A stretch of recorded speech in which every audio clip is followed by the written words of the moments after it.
Hello and welcome to We Random episode 78. We are recording live on Tuesday, May 17th, 2022. This is a podcast where we chat about some random stuff, and B is going to tell you a little bit more about that. But first, B, do you know why ducks have feathers? No, it's to cover their butt quacks. Their butt quacks. Yes, sir. We'll be back right after this. Almost Qualified Productions. We're 3 beers in. Time for you to catch up.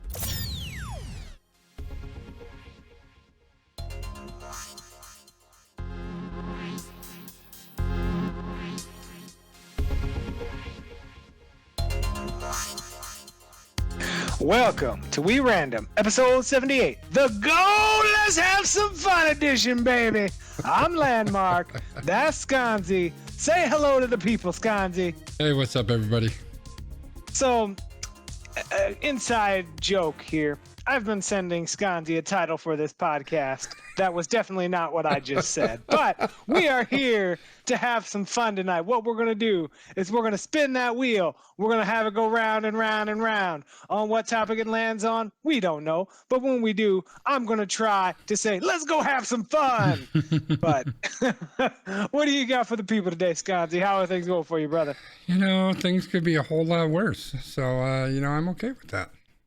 All right. Well, any wonderful words of wisdom for our viewers, people, listeners, before we jump into today's positive point? I don't think so. I just think I need to hit that drop now because I'm so excited that it is time for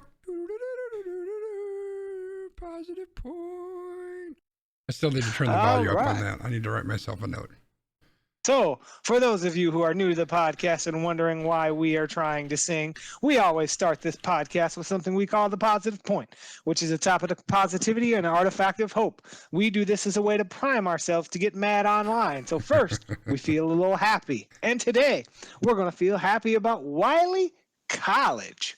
More than 100 students assembled for the 133rd graduation ceremony at Wiley College. The students were shocked to hear the president, Dr. Herman Felton Jr., announce that their past due balances for loans had been paid off. The estimated total owned by the class of 2022 of this historically black college was about $300,000. A donor who has requested to stay anonymous has come forward to cover the balances for the graduating students. So I saw this night, obviously spoiler, work in some type of education setting for those of you who are new to the show. But I thought that this was really cool because one of the biggest challenges is people going into debt to pay for education. And then you're always trying to make that up. So for these students, they're going to get a fresh start into their next steps of life. And I thought that that was really cool. Yeah, no, I think it's great. I think that, there's been lots of conversation in the news around student debt and paying off student debt or waiving student debt or the amount of debt that people have and how it impacts, life and, so many people living with their parents till they're 40 years old because they can't afford to buy a place or rent a place, whatever. So I think that, this is just one small step for man. No, one small step towards that, but it's a great thing. And imagine the feeling if you're one of those students who, you're trying to get an education, you're trying to better yourself, you're trying to put yourself in a position for a good future. And in doing so, you ended up with some of this debt that you're going to have to pay for, and now it's gone. I mean, that's a hell of a weight lifted off your shoulders. So good on whoever that donor was, and good for all of these people. Hopefully it's a big step forward for them, and it really helps them out as they, begin life. Yep. It just kind of makes me think about the story that you shared last week, right? Now somebody has paid this forward to these people. So hopefully these people will have an opportunity to pay things forward in the future. Yeah, absolutely. Absolutely.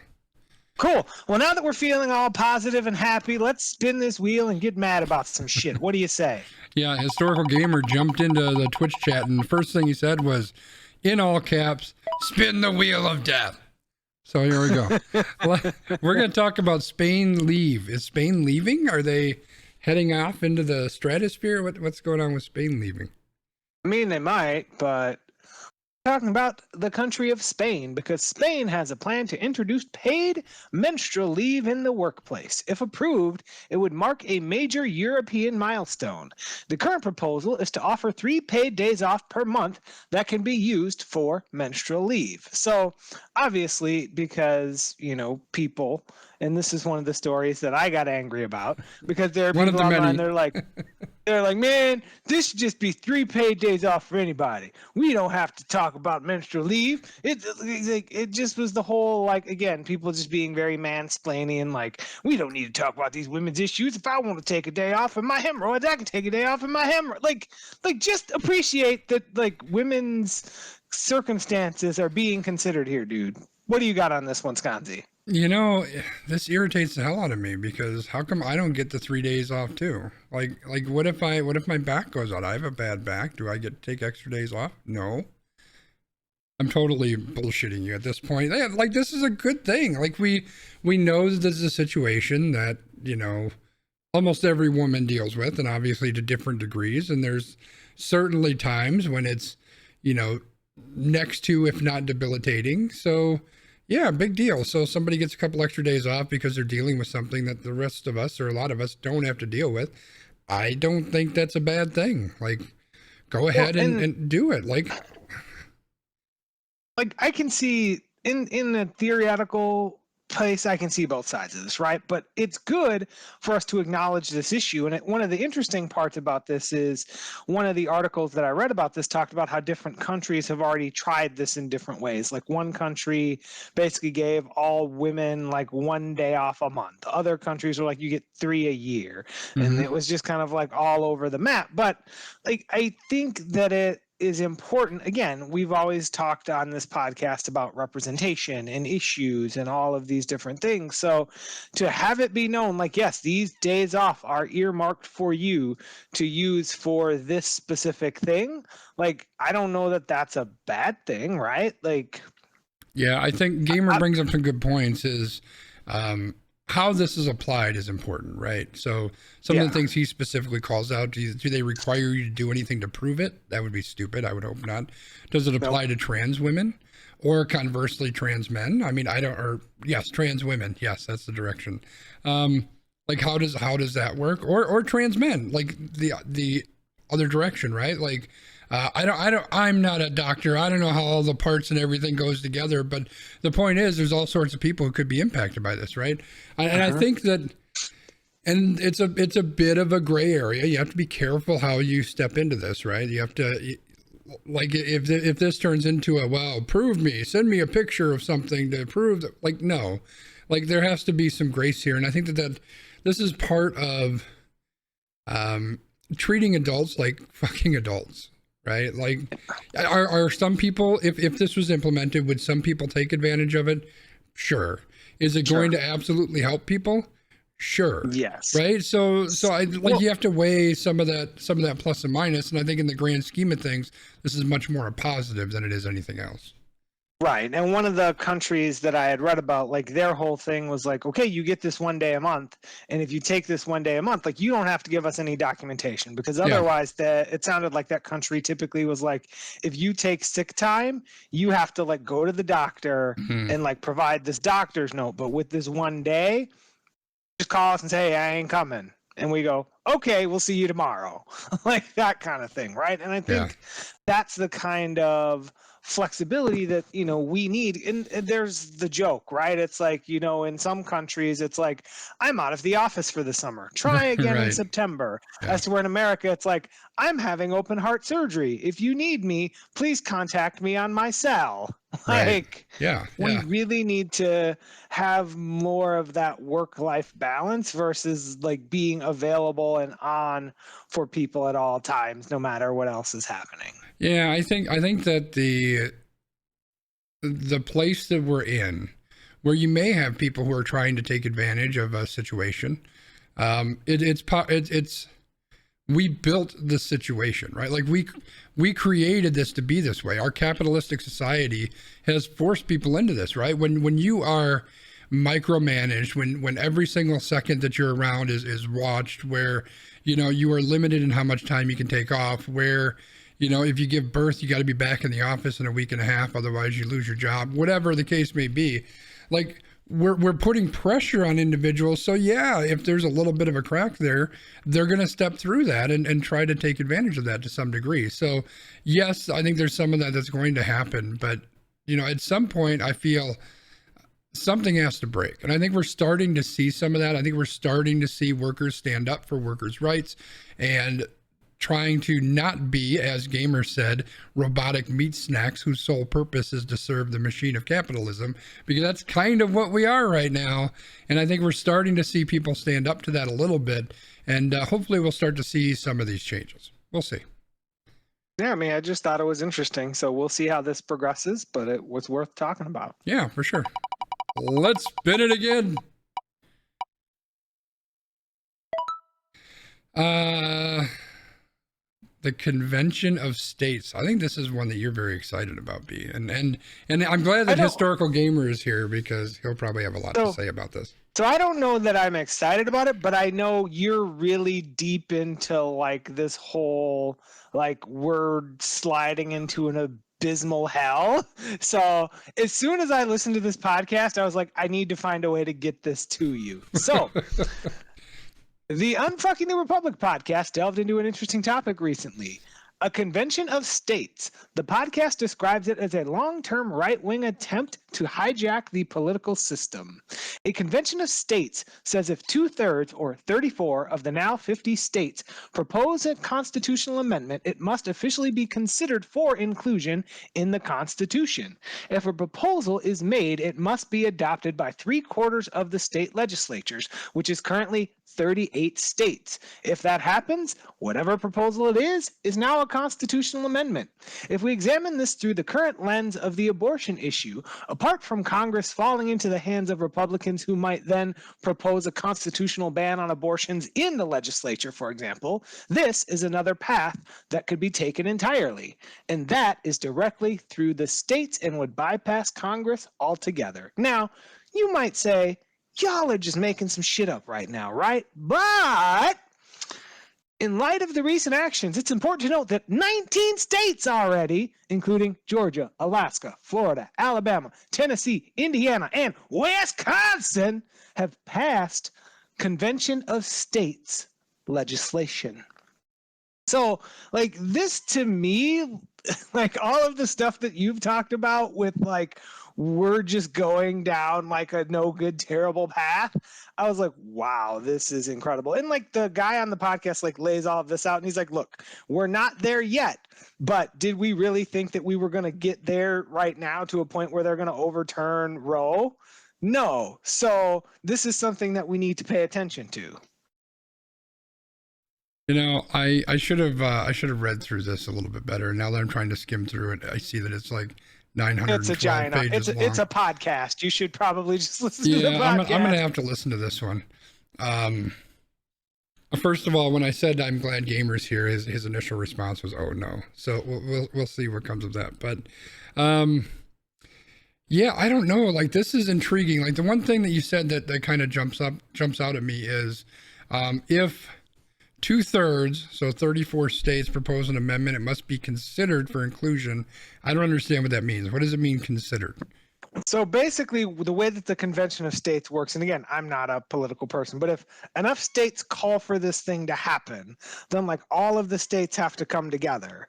And if people put these things through this Convention of States, if 38 states agree, hey, this should be a thing, then they can put it in the Constitution without it going through the typical like legislature route that it needs to go through. So if 34 states say we want to do this, they call a vote, and then they basically just need to get 4 more states to agree, and this goes into the Constitution, just like, whoop, it's in there. Yep. Oh, that's how I understand. That's how I understand it. Wow. Wow. And right now we're not there because, there's what the guy on the podcast called like the blue wall, which is basically most of the states out east, like your Massachusetts and et cetera, et cetera, et cetera, where like those states generally aren't going to get on board with this kind of stuff. But if we're thinking about how many states have already talked about this, and it's like, you got Greg Abbott in Texas who's like, yep, I know how to make this work, and like this is something that like a lot of like the big like dirty money people are like thinking about, like, hey, this is something that we can use. So it's kind of feeding right into what you've talked about before, which is this like very scary path that we could be on, that we didn't think we'd be on, but we are, because these are just very small bricks that are being chipped away, hour by minute, by day, by week, by year, until we get to this place where, now 38 states say that we're going to ban abortion. So now it's banned everywhere. Yeah. So, And Gamer brings up a good point. This has always been there, right? It's always been an option. I think yes. This is a thing. I hate to give the right any kind of props whatsoever, but this is a kind of thing the Republicans do really well, is they look for all these little tiny cracks that they can possibly exploit. And they start from the ground up, right? Like they start going into school boards and starting to get school boards switched over to right-leaning individuals, and then they go to cities and state legislatures, and they start to get that shifted over to the right. And then the governor mansion, right? The governor role, whatever, what I'm saying, the governors, get those switched over to the right. And while so many people's focus is just on that national level, what they're doing is they're just building this groundswell, so something like this could potentially end up becoming a thing, right? Yeah, and this is one of the things about this, is like this has never happened yet in all of the years of the Constitution, right? And there are certain things that the Constitution says, like, you can't do this. Like, even if it's a convention of states, like, these are some things that you can't touch. But it's just one of these things where there was actually some like mock convention of states that they did like a couple years ago just to like see what would happen, right? It was basically a trial run. And then, some of these other people are like, this could be useful to us if we can't get, the Congress and the House of Representatives to, look how we want. So like, feel like in some ways that's kind of how all of this is starting. Like it's an alternative way to push through things that aren't necessarily making it through. And obviously it takes a lot of work, but sure, again, look at it took 20, 30, 40 years for them to get to overturn Roe, right? Or to this point where we're assuming that that's what's going to happen, right? It was very specific elections of justices for years upon years upon years, until now we've got a court where they're like, yep, we've got the people in place to do this. Yeah. It's a scary thought, right? Like there's the direction that things could go, right? The way that we see all these pieces kind of being put into place, and who knows if it's ever going to get to this point. But I mean, I just look at the way that, and both parties do this, but it seems to be very, very heavily, what's the word I'm looking for? Very heavily used by the right, which is gerrymandering the fuck out of the states, so that they can get their electorate in there, right? And even though the vast majority of people may disagree with a certain stance, and we've seen those numbers when there all this conversation around Roe, right? Something like 70% of people support it or something. But the problem is those 70% really aren't in power, no matter what we like to say and want to believe, and no matter what people, will trumpet from, the White House or Congress, say, well, we work for the people. No, they really don't. They will manipulate everything they can to get elected into office, and then they push their own agenda. So the fact that many people support something doesn't matter, because they're just going to twist things until they can get into office. And that's the scary thing. Yeah, but I guess this is kind of that reminder to start local, right? Like get into these local politics, get into these local elections, make sure that you're electing people who will hopefully stand up when crap like this is happening in the states, because that's one more way to get the voices heard of the people versus the people who can just scream the loudest. Yeah, I mean, we've talked about that before, right?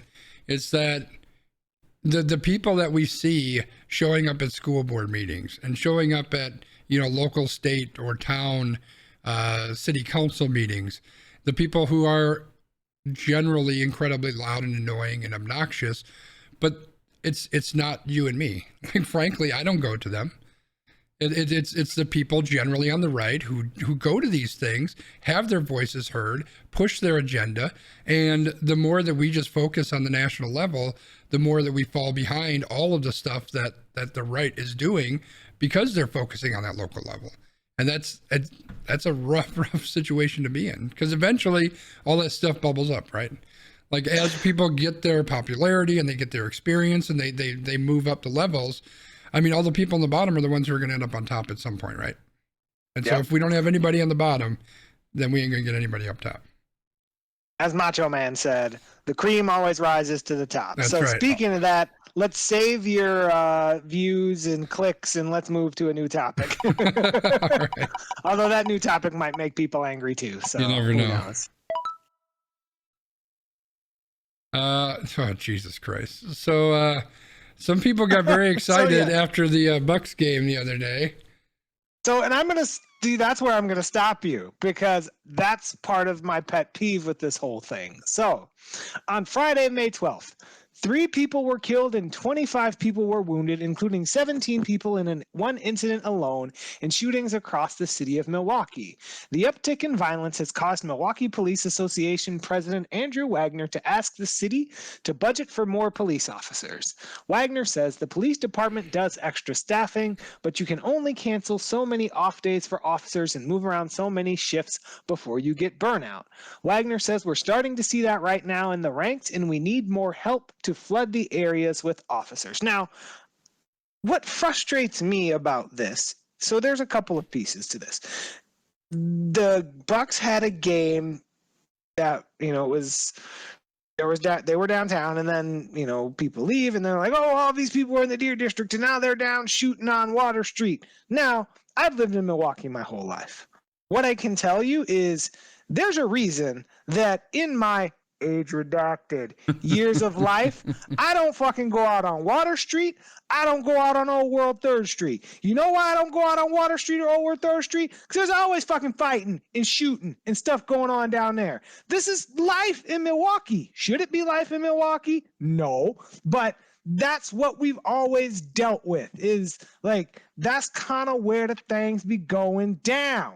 Like, I don't want people to be blaming this on, oh, it's the Deer District. People in the Deer District is being, you know, wild and out, and we got to ruin the Deer District because people who want to go out to the club want to get into a fight. Like, there are so many, and I don't know where to start, right? That's why I think I'm frustrated with it, because people are going to blame the Deer District when, okay, sure, maybe there's more people out and maybe there are more people who engage. But if there was no Bucks game, this still might have happened, because this is something that happens at least every month in the summer in Milwaukee. Yeah, no, I agree with you. I don't think the fact that the Bucks had a game and that's what led to it, right? But there's definitely a lot more people there. And the more people that are around, the more likely that A, you're going to get somebody who's an asshole, and B, you're going to get people who are going to rub one another the wrong way. And so, so I think that definitely plays a role in it. I think one of the interesting aspects of this is that we've talked so much about, you know, kind of the defund police approach. And one of the first things this guy jumps to is we need more money so we can hire more people and get more cops into here. Is that the answer? Maybe, maybe not. But there definitely something needs to happen, right? Because, and it's not just about shootings, but there's a lot of shit that happens in Milwaukee and a lot of big cities, don't get me wrong. But yeah, like something has to happen here. Like, I feel like it's the whole throwing money at the problem thing is like, throwing a solution at a symptom versus trying to deal with the root cause of the issue, right? It's like, well, I've been coughing a lot, so I'm going to take a cough drop versus you should probably figure out like why you've had a habitual cough for 30 years, right? Like that's kind of the way that I'm looking at some of this. Like, yes, it's going to help the symptom in the interim, but it's not going to actually change what's happening. So, and I don't, again, we've had these conversations that those people in power generally don't care to change what's happening as long as it continues to benefit them.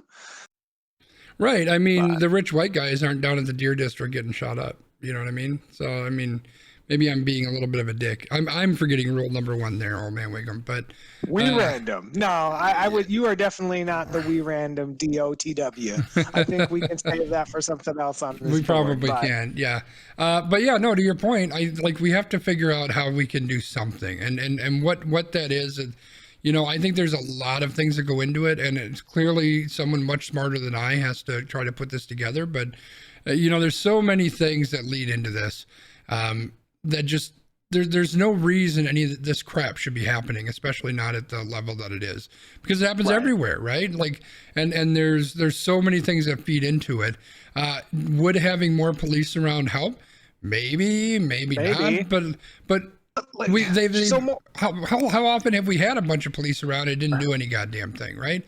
Like, unless, we have more police, but we have people who feel like using a gun or having a gun is the only way that they have power. So why is we have to address that power dynamic too? Because cool, now you have a police person with a gun and you have a civilian with a gun, and let's see how that turns out. Oh wait, we've seen how that has turned out time after time after time. Well, I still think that, getting rid of guns is a step in the right direction, right? Like Gamer says, we're a very violent nation. It's just what we are. But we're going to see a whole lot less people dead if instead of being able to, reach in your glove compartment and grab a gun and shoot somebody, you had to take the one that happened, in the suburbs of Milwaukee here a week or two ago, where some 18, 19-year-old kid was shot and killed. Like it was late at night.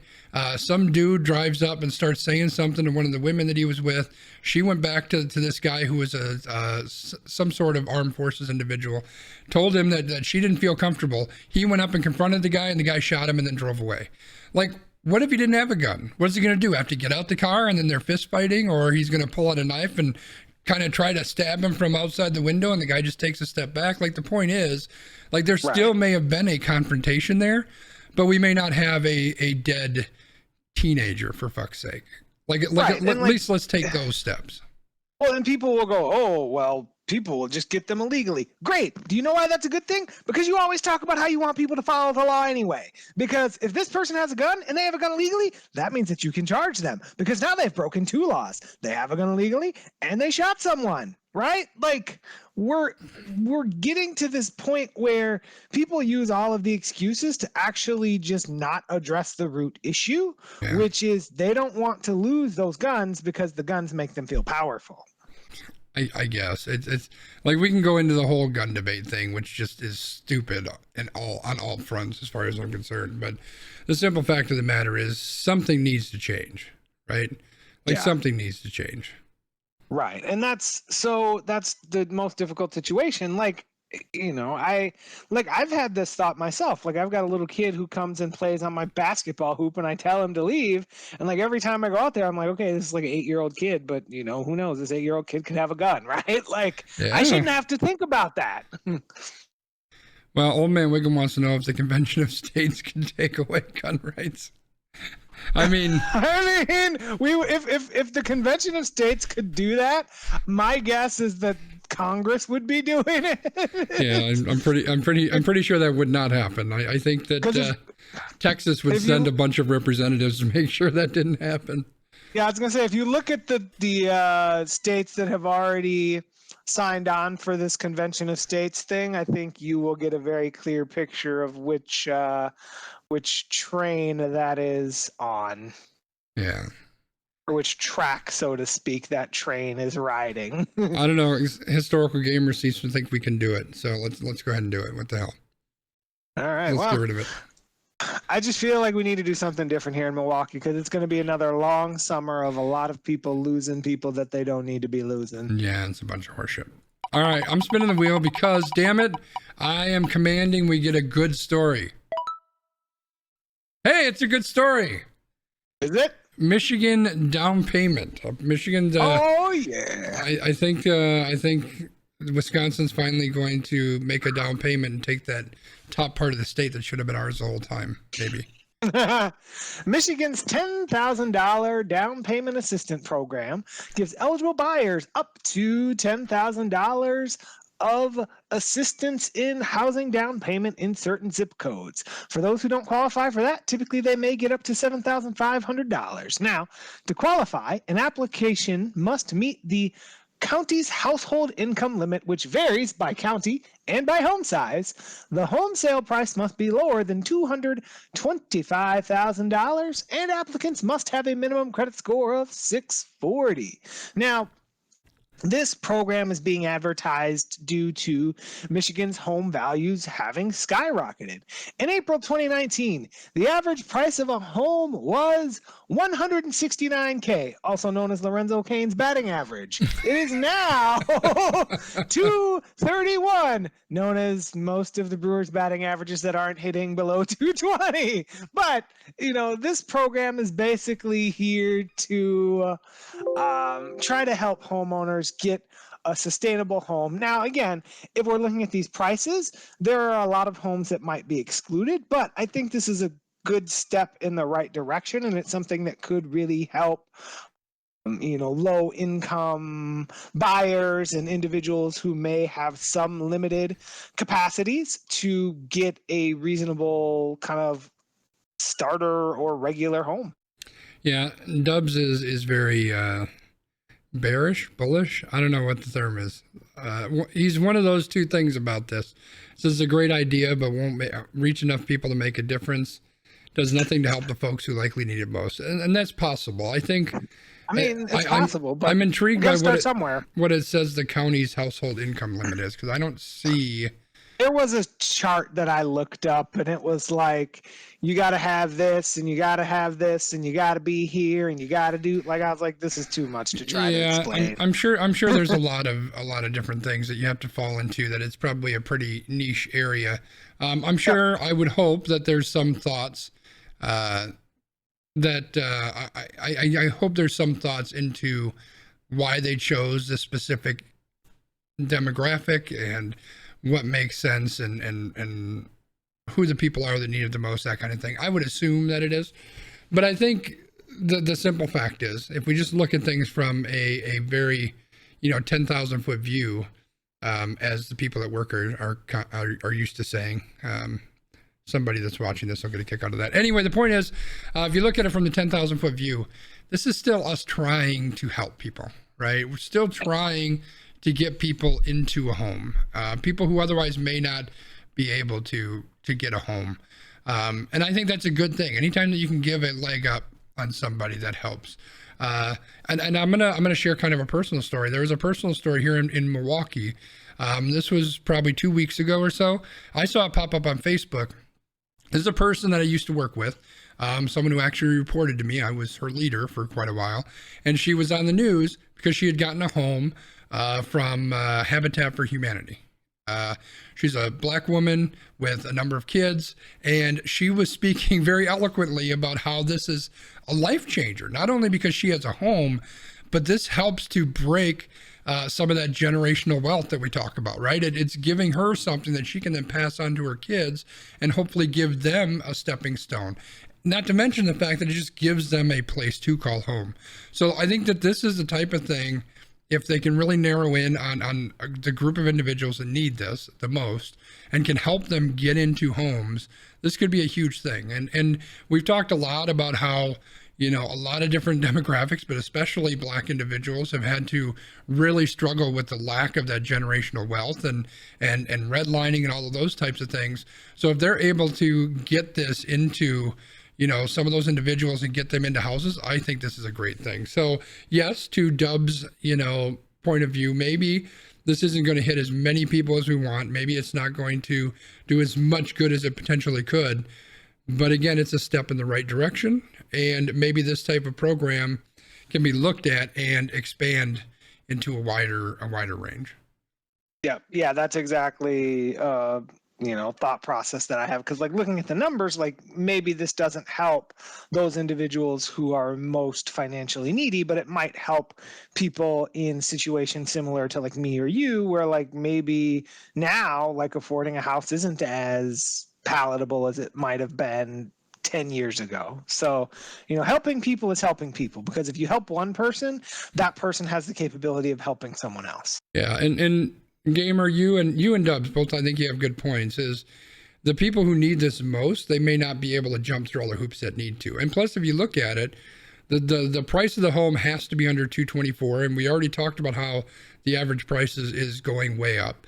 There's a minimum credit score. There's some sort of household income limit, whether that's a ceiling or a floor. I don't know which that is. It's probably a little bit of both. Like how many people are even going to fit into that area? And of those that do, how many of them are even going to know that this program exists? And of those that may know that this program exists, how many of them are going to be able to put the pieces together to be able to take advantage of this? So yes, there's clearly a lot of ifs and buts and that type of thing. But again, at least it's a step in the right direction, and hopefully we can do more of that. Strong agree. All right, let's spin. Good. We're going to talk about this son of a bitch. I almost said the word I'm not supposed to say. Because if anybody fucking deserves it, it's this fucking guy. Uh-oh. Wow. This fucking guy doesn't even deserve Dick of the Week. This guy's... Does he deserve the drop that we didn't create from the voice message that I sent you? Yes.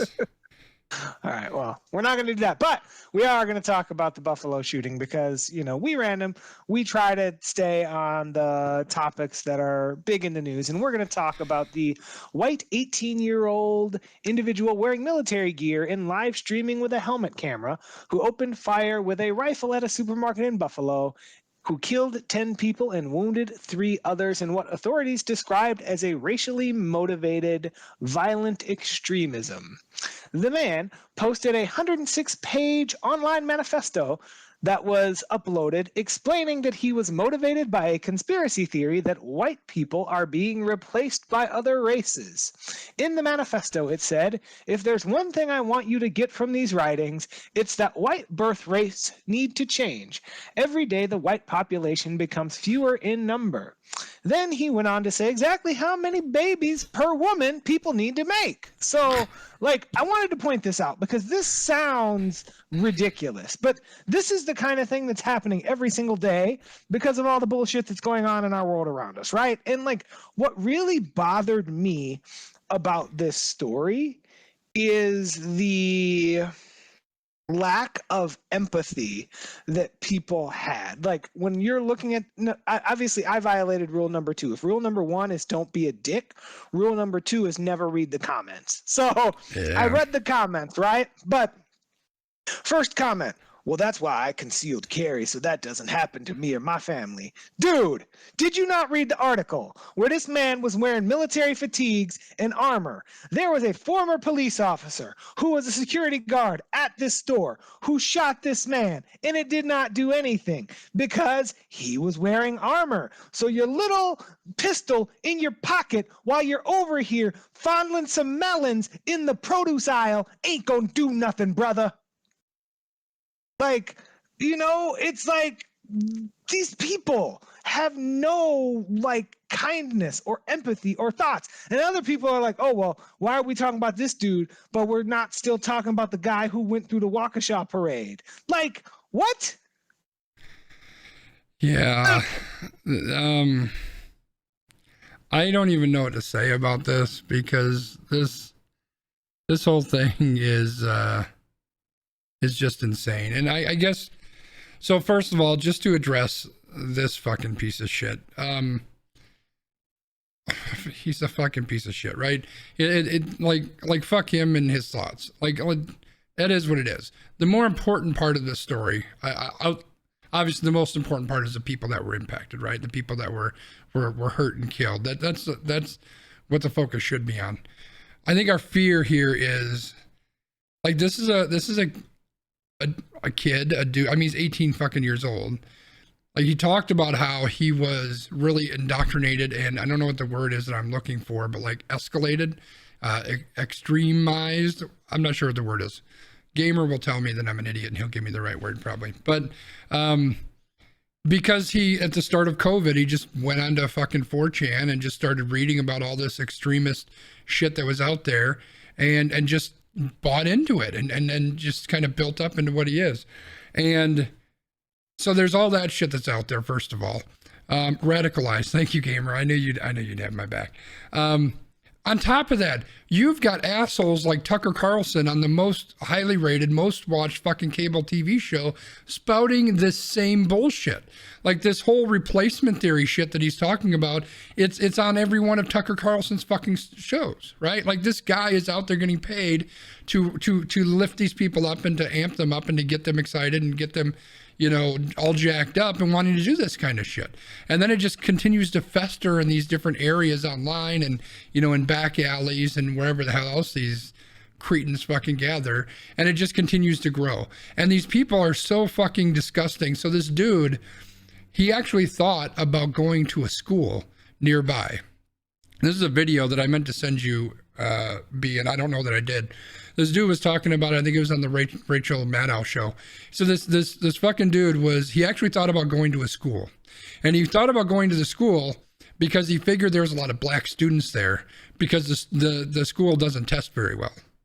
Like, first of all, you're a fucking asshole.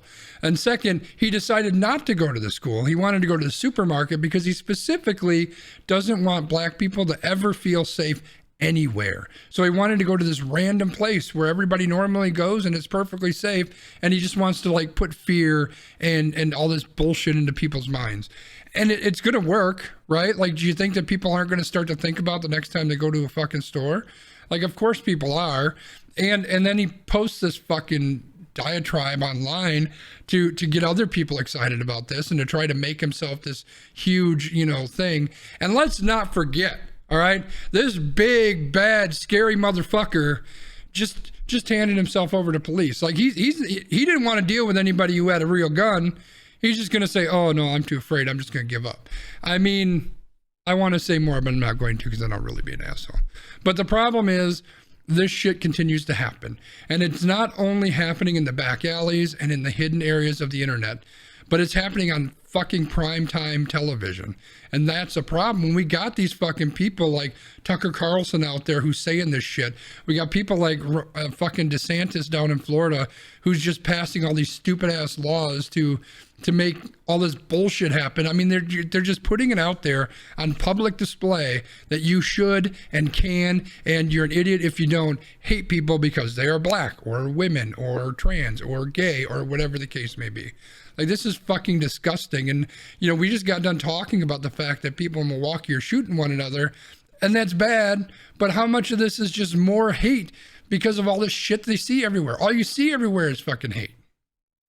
Right. And it's just like the whole thing about this is, you know, people will say, oh, well, Tucker Carlson is just entertainment. That's not news. But you've literally got these people out here who are saying, oh, well, you shouldn't have a LGBTQ flag in a classroom because that's going to indoctrinate children because they like bright colors. So they're going to, you know, be attracted to this flag. But it's okay for these people out here to be spewing all this stuff, for all of this stuff to be out here about, you know, here's how you can get all of these military fatigues and this armor. And, you know, we got all these games that tell you about all of these, you know, armors and hats and guns. And like these things are in the same way indoctrinating people into this specific type of society, into these specific types of things as all of these other things, right? But nobody wants to talk about that, right? And it's just one of these things that this is just disgusting in the sense that, you know, somebody else is probably going to look at this and say, yeah, maybe I can do that too, right? And that's the unfortunate part about all of this. Yeah, I want to call out two things that Gamer said because I think they're important. So, first of all, I'm going to start with the second thing you said.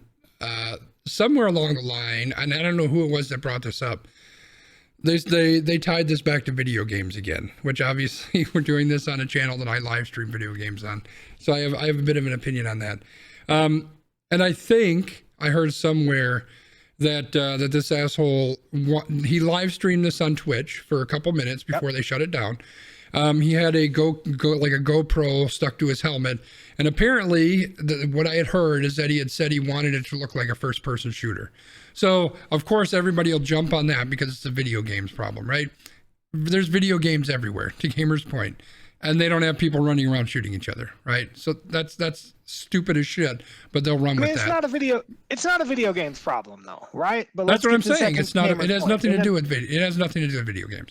The other thing that he said that I think is important to call out, and this is what I think deserves more time, is Ron DeSantis and Tucker Carlson are assholes. Yes, they're riding the wave. You're right. They didn't create this problem. This problem has been around for ages and ages and ages. But the thing is that the more that people are saying this, the more that they're saying this publicly, and the more that people who are in a position of authority say this, the more that people will buy into it, right? We saw that with Trump. Like the beginning and the end of Trump's presidency, you could see how just the public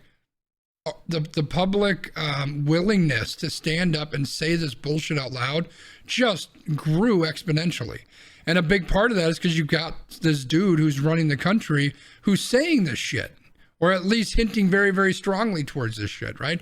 And so people obviously are going to take something of that and say, well, if he's saying it, it's okay. It's okay for us to show hatred and to not be okay with gay people. And it's okay for us to make fun of disabled people because our president is saying that. And you're right. All these guys are doing is just riding that wave, right? They're riding the wave of hatred and disgust and bigotry, and they're trying to ride that to whatever it is they're trying to get to, right? Tucker Carlson's trying to get rich off it. DeSantis is trying to be president, and that's what they're trying to do. And that's the problem. We need people in these very high up positions, preferably, who are going to stand up to this bullshit and make sure it doesn't happen. They need to stand up. They need to have those conversations. They need to go on record. And we need to find a way to shut these fuckers down, because if we don't, this is just going to keep happening. And I'm going to repeat what I've said, and I'm probably going to say it every goddamn week that we do this podcast. But this is part of the reason why we do this.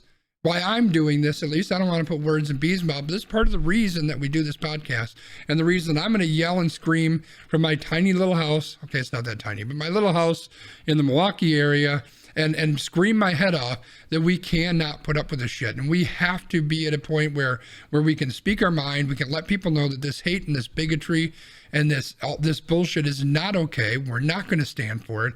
And we just have to keep putting that in the world. We have to keep putting good into the world, and we have to keep fighting against this. Because the more that we be quiet, as much as sometimes I want to, the more that we're quiet and we let this shit go, the more that those louder fucking obnoxious voices are just going to overdrown everything.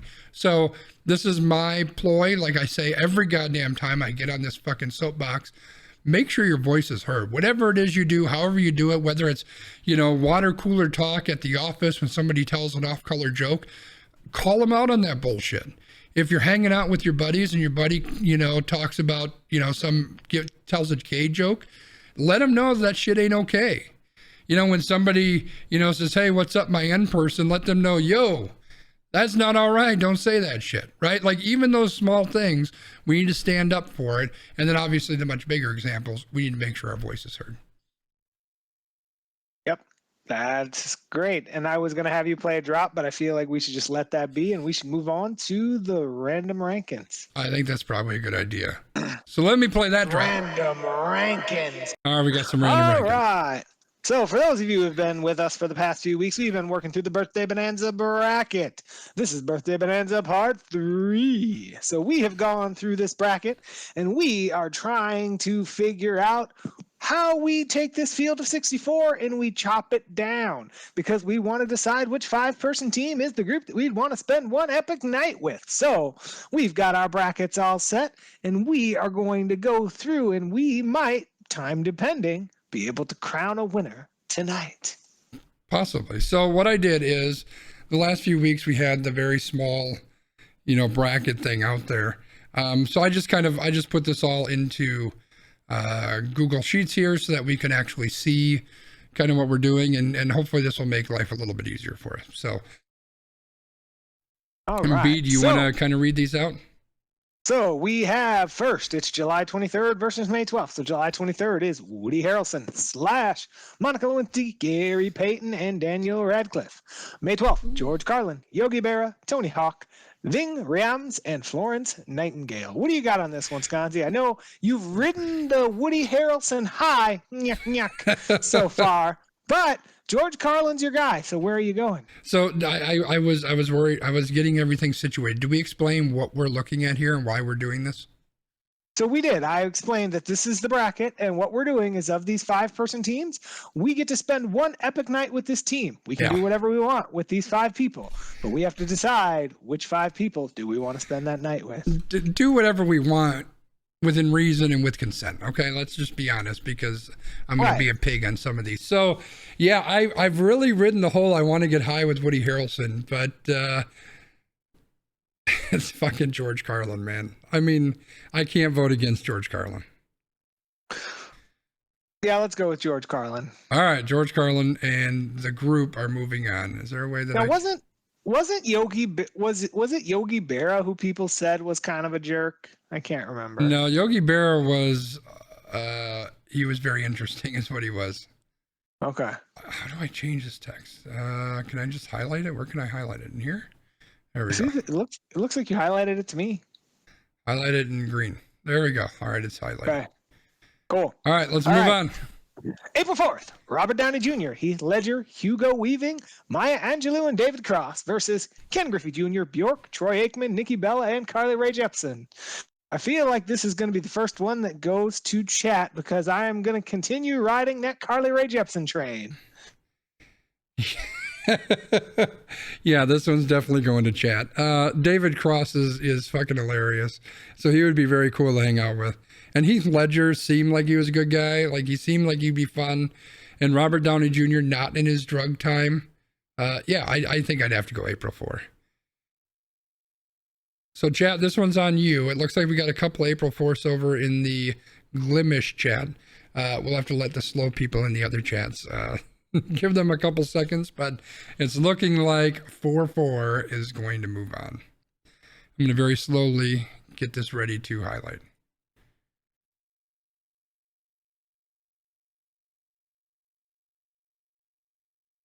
All right, that's it. 4-4. Moving on.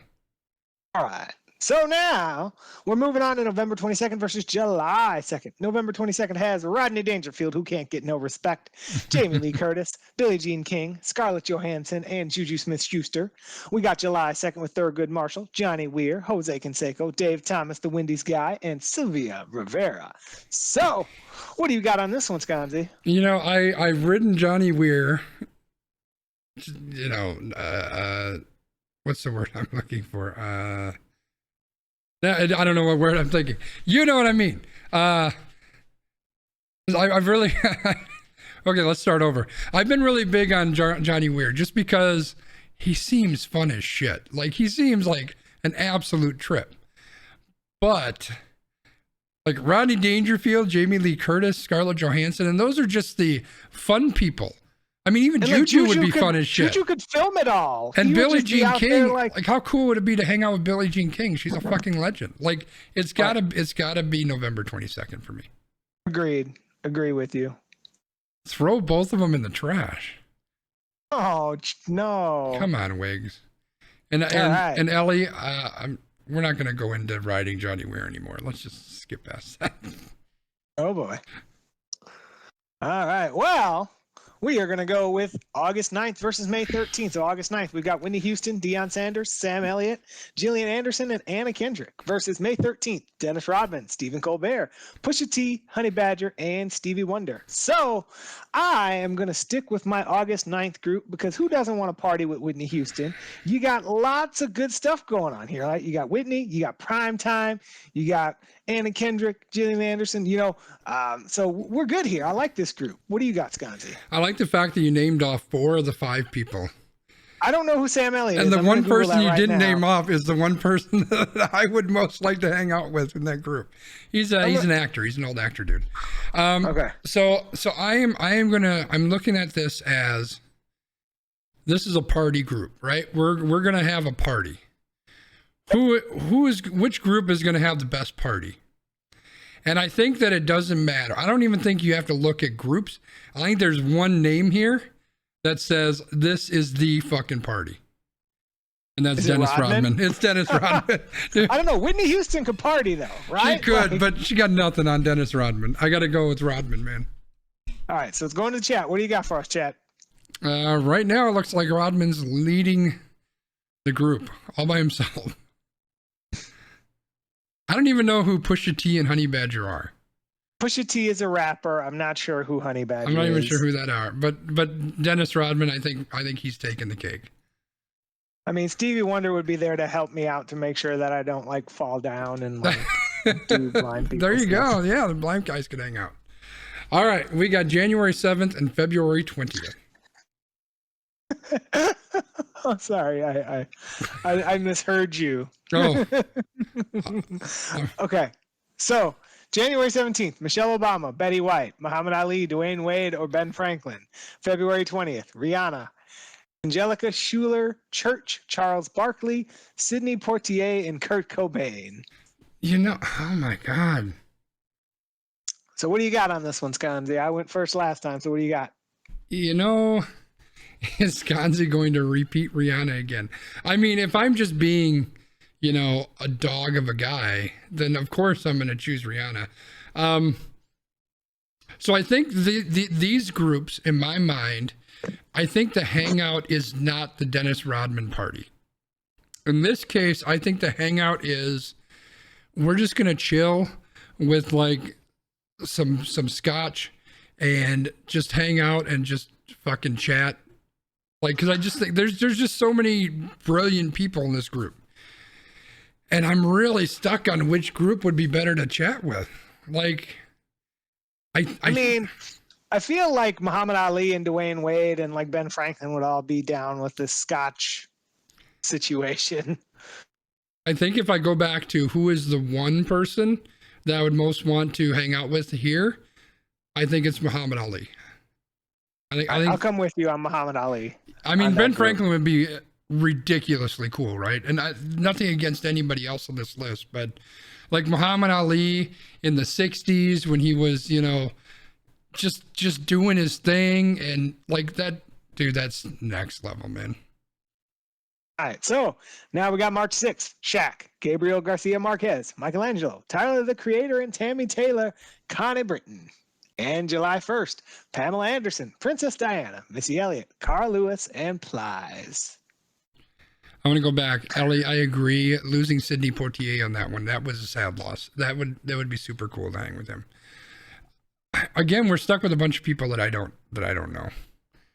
So I feel like if we're going with the one, it just depends on if you want, fun or if you want fun.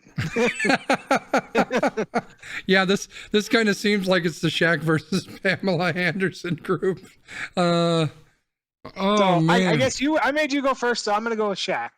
We'll go with the Shaq group. I mean, both of these groups are pretty weak, I would say. So go with Shaq and see if Shaq can carry this group. Oh man, yeah, I'm going with Shaq. I think I gotta give it to Shaq. I mean, the dog in me wants to choose Pam Anderson. Let's be honest, but I gotta go with Shaq. I think, oh man, this one's gonna hurt. What?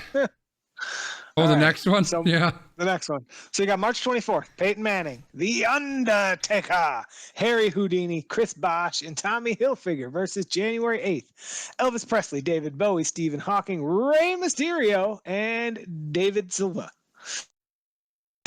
So I know that one of these groups has one of your favorite people in it. So what do you got on this one, Skanzi?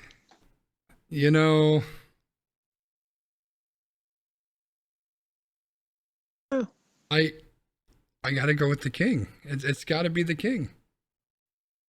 So you're going with Elvis? I gotta go with Elvis. I learned that David Silva is a soccer player, so I'll come with you. Oh, okay. All right. Got to go Manning. Plus, it's Rey Mysterio. That's true. Rey Mysterio. Rey Mysterio could tell you some like really bomb stories about lots of things, I bet. Yeah, like both these are great groups. Like Peyton would be amazing to hang out with. That guy seems to have an incredible sense of humor. Harry Houdini, don't know a ton about who he was as a person outside of what he did, but like both of these are killer groups. Like this is this is like when North Carolina and Duke meet in like the Elite Eight. It's like, this is disgusting. This should be at least a Final Four matchup. Does that mean that we need to cancel the podcast and go like see if we can hang out with these two groups like Eric Church did? Yeah, Ellie, I agree. I'm not sure how we lost Dua Lipa. She lost out somewhere along the line. I'll have to go check that out.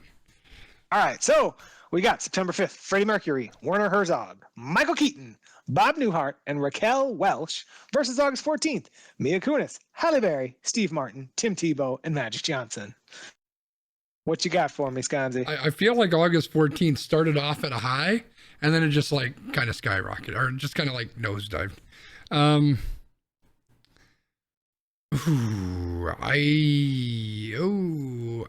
still gotta go August 14th. All right, so I am going with August 14th as well. I mean, Tim Tebow is kind of the weak link of that group, but it would still be interesting to talk to Tim Tebow, I guess. Yeah. So Old Man Wiggum said August 14th for obvious reasons, but I'm curious what the obvious reason is. I'm assuming it's Tim Tebow, but Wiggs. Right. Why? Oh, the first two. Yeah. Yeah, that makes sense. Okay. Right. All right. So we're moving back to the top, right? Well, do we want to finish this off? We're at an hour right now, so we could save this. Chat. I would say let's just finish it. Chat, what do you think? Do we finish it or do we hold off? We're not that far from finishing it. Old Man Wiggum says hold off. Just saying. 2, 4, 6, 8. We only got 8 left, so we're in the final 4, right? Or we're in the Elite 8. I say we hold off. Let's finish it up next week. Okay. We're finishing it off next week.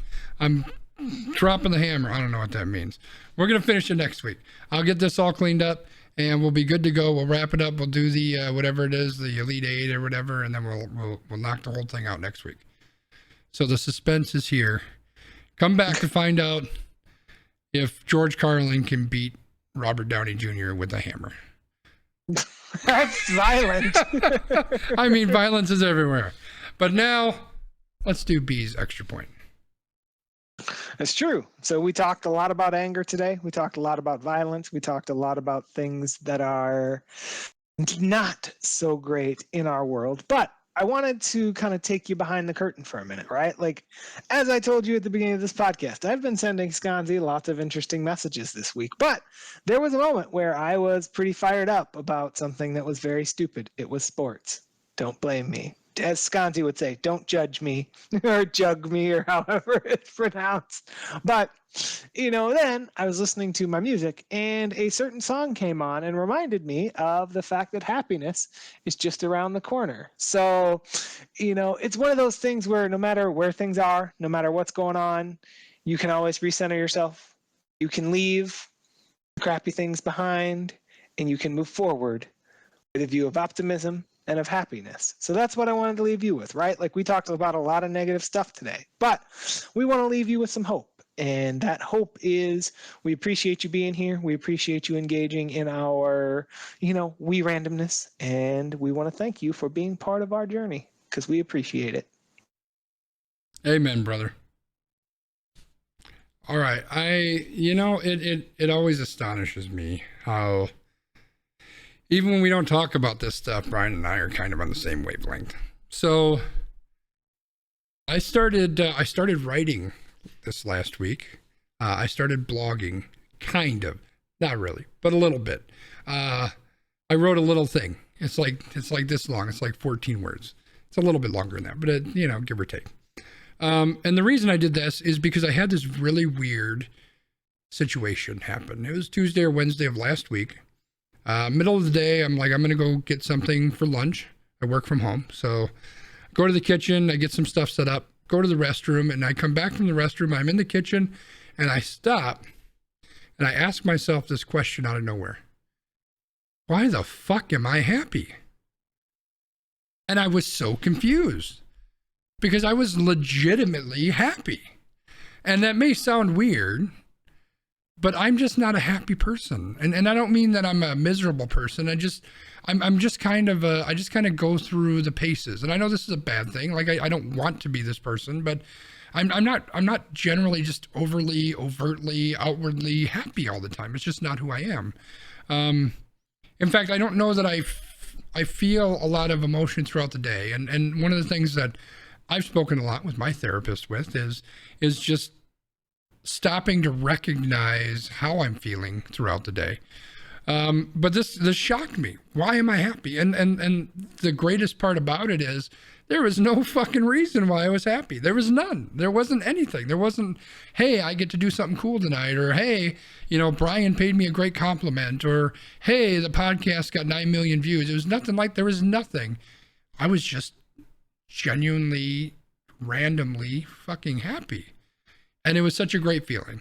And I guess I share that because I think a lot of us probably fall into a similar situation where we don't recognize kind of how we're feeling on a minute to minute, hour to hour, day to day basis. We just kind of do what we do. We can get stuck in the rut where, we're dealing with our families or our friends or our work or whatever the case may be. And we just kind of do what we do. And I don't know that a lot of people spend a lot of time thinking about that. And it's something that I'm going to be thinking about more often. It's something I'm going to put more time into. It's something I want to digest and investigate and understand better than I do now. And it was a very exciting situation to come to that realization literally out of nowhere. And I thought I would share. So that's what I got, B. Why don't you wrap us up? All right. Well, I'm very glad to hear that you were happy because you deserve happiness, Gonzi. So we are wrapping this up here. So for today, you can find me on Twitter at LandmarkMKE. Please don't talk about the Bucks to me because if you do, I might have to send Sconzi another angry message. You can find Sconzi on Twitter at Sconzi. You can also find Sconzi on Amazon Sidewalk. You can find Sconzi wherever books are sold. Probably, I don't know, who knows. But you can find Sconzi pretty much anywhere on the socials, whether that's on YouTube, on Twitch, on Glimish, on Spotify, in your favorite podcast app. That's where we're going to be. So if you have questions, concerns, issues, you can at us on Twitter, AQ_PROD. As I said, please don't talk to me about the Milwaukee Bucks. I am still very sad. But getting better. It's going to be okay. It'll be okay. Packers have a schedule, baby. And we can do the win-loss, not next week, because we're finishing random rankings next week. That's so right. in 2 weeks, we're going to do the win. No, we're not, because that's stupid, but we're still going to do it anyway. We'll probably do it anyway. We got content that we got to fill, baby. Woo! So until next week, thank you for joining us. We appreciate you. I'm Landmark. That's Gonzi. Any words of wisdom or exiting thoughts for our people tonight? Just be happy, y'all. Be happy and go forth and prosper, baby. We'll see you next week. Bye, y'all. Bye.